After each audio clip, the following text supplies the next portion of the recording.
In tonight's news edition, Jordanians and Iraqis attend a mass in Amman for former Iraqi Foreign Minister, the late Tariq Aziz, before he was laid to rest in the city of Madaba.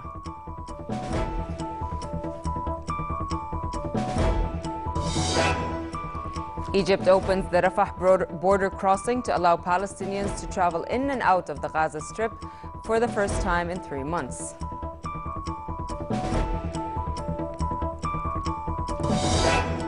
And Hillary Clinton, Democratic frontrunner in the 2016 U.S. presidential elections, stages the first big rally of her campaign in New York.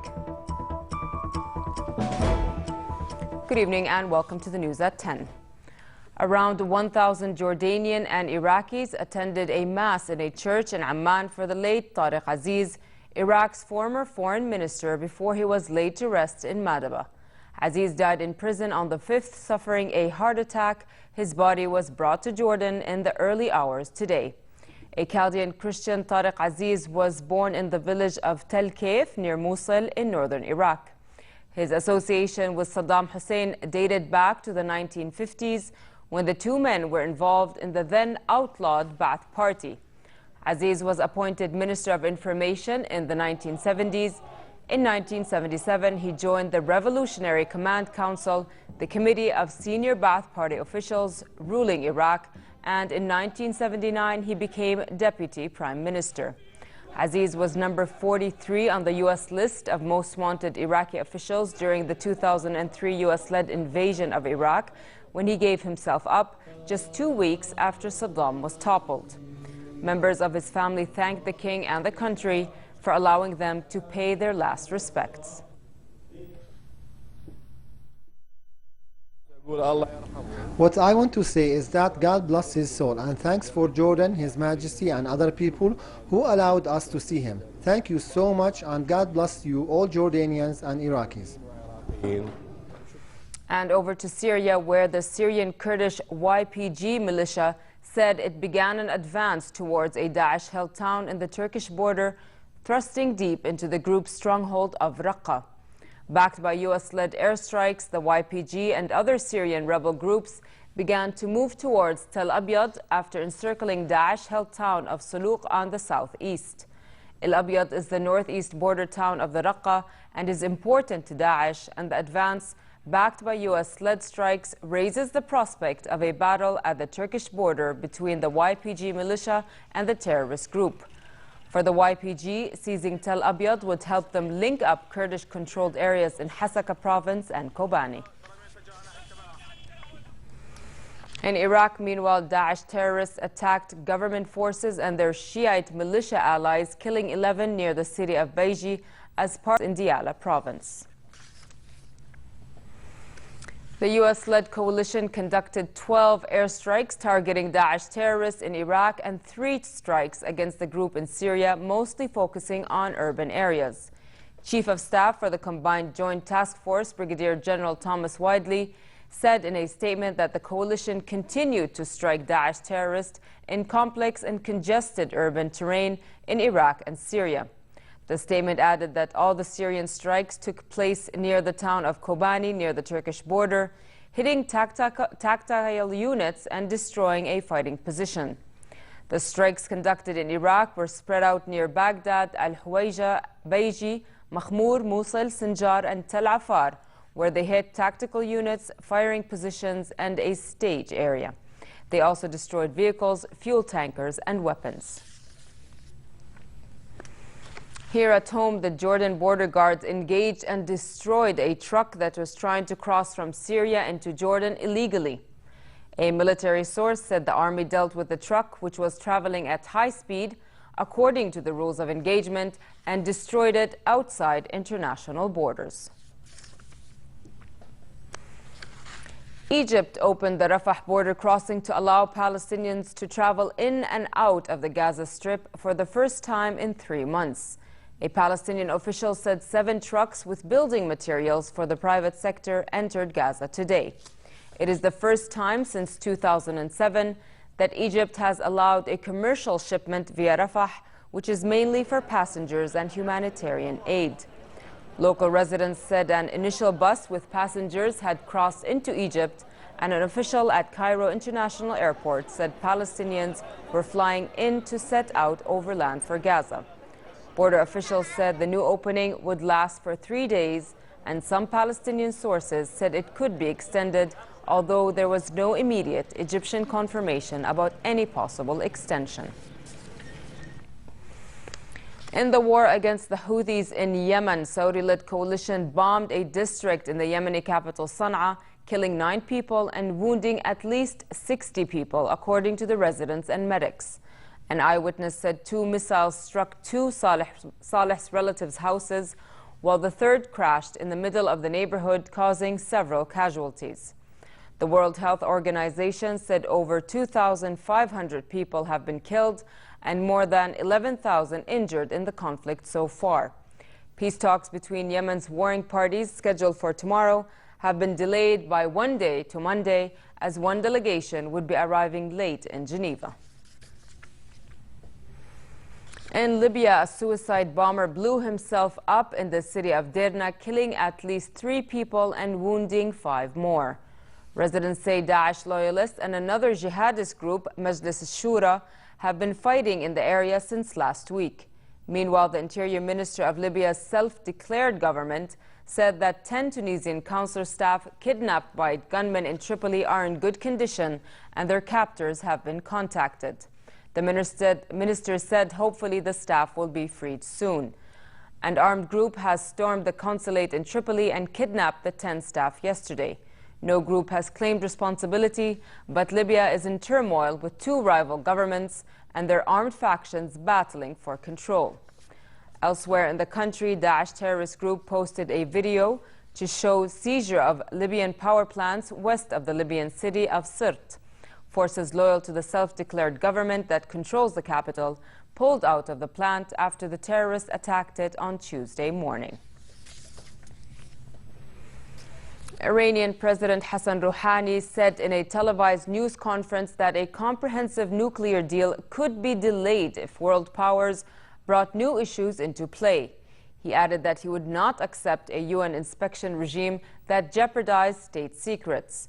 U.S. and French diplomats have called for Iran to accept stringent measures, including granting inspectors access to its military sites, as well as inspections on as little as 2-hour notice. As a result, negotiators have hit an impasse over how much enhanced access the International Atomic Energy Agency inspectors should have to Iranian sites.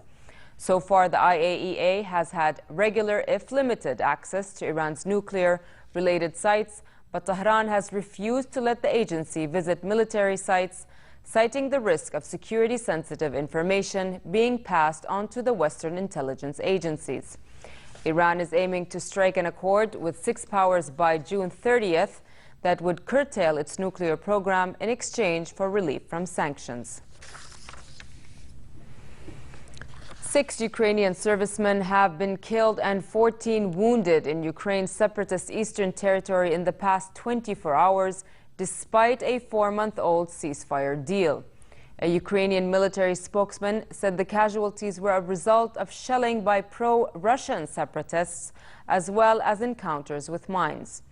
The truce brokered by the leaders of Ukraine, Russia, Germany, and France has stemmed large-scale fighting, but skirmishes claim lives almost daily on both sides.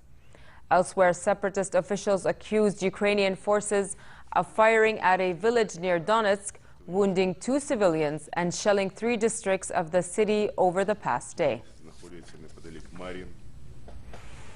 Hillary Clinton, Democratic frontrunner in the 2016 U.S. presidential election, staged the first big rally of her campaign in New York. She presented herself as a fighter for ordinary Americans, saying democracy and prosperity cannot be just for billionaires and corporations, and America cannot succeed unless the ordinary people succeed. The big outdoor rally marked a change in gear from the former Secretary of State.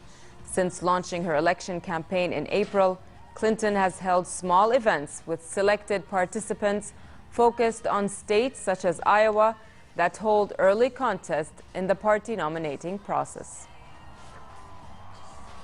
Here on Roosevelt Island, I believe we have a continuing rendezvous with destiny, each American and the country we cherish.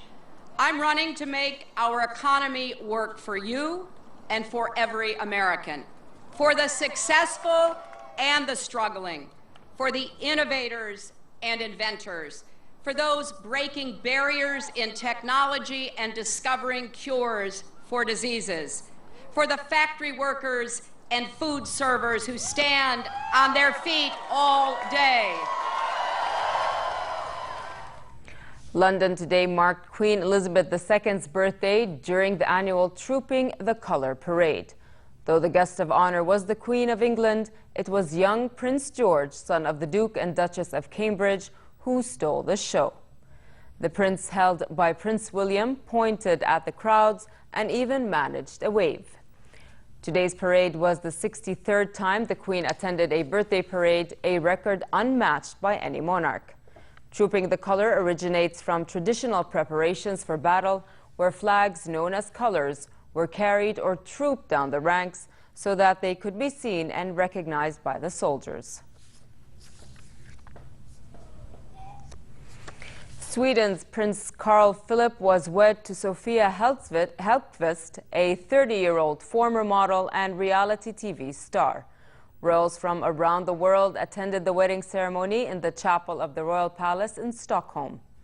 The 36-year-old prince, third in line to the throne, is a major in the Swedish Navy and part-time race driver. Addressing the crowd in front of the palace, he thanked the public for their support, saying it shows Sweden is a warm country with lots of love. Prince Carl Philip was first in line to the throne at birth, but Sweden changed its succession law in 1980 to make the eldest child, not the eldest male child, heir to the throne. First in line is now Crown Prince Victoria.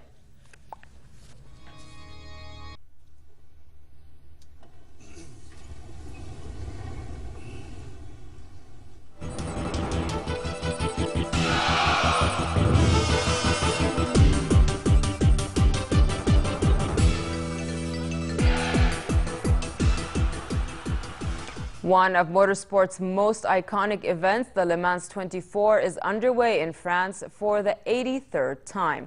The 54-car race, watched by French President François Hollande, will be driven by 3 drivers on a rotation basis. For this classic event, the cars are the stars, but many of the drivers will be familiar to Formula One fans. Former Red Bull driver Mark Webber is in the Porsche ranks, while Austrian Alex Wurz and Britain's endurance world champion Anthony Davidson are with Toyota. Audi will be represented by the trio Swiss Marcel Fassler, German André Lotterer and Frenchman Benoit Toulier, who are chasing their 4th victory after winning last year.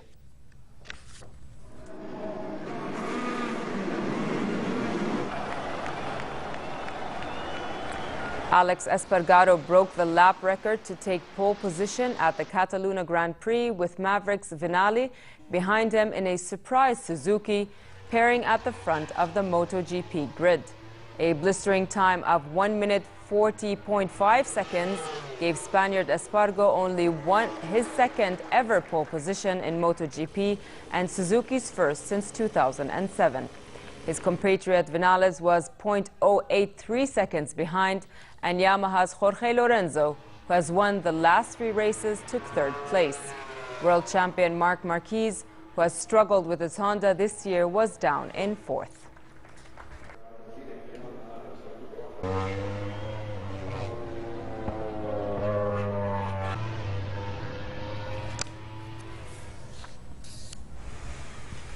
And finally, a bit cool in hilly areas tonight and fair in other regions with northwesterly moderate winds.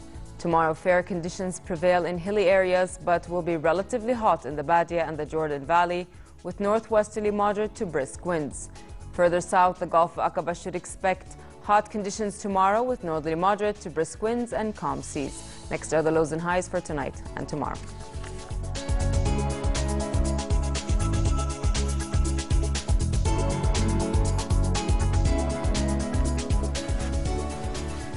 To end the news, here's a reminder of our top stories. Jordanians and Iraqis attend a mass in Amman for former Iraqi Foreign Minister, the late Tariq Aziz, before he was laid to rest in the city of Madaba.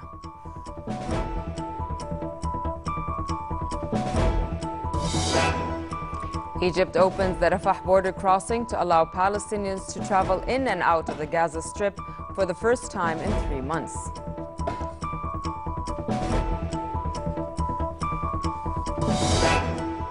And Hillary Clinton, Democratic frontrunner in the 2016 U.S. presidential election, stages the first big rally of her campaign in New York.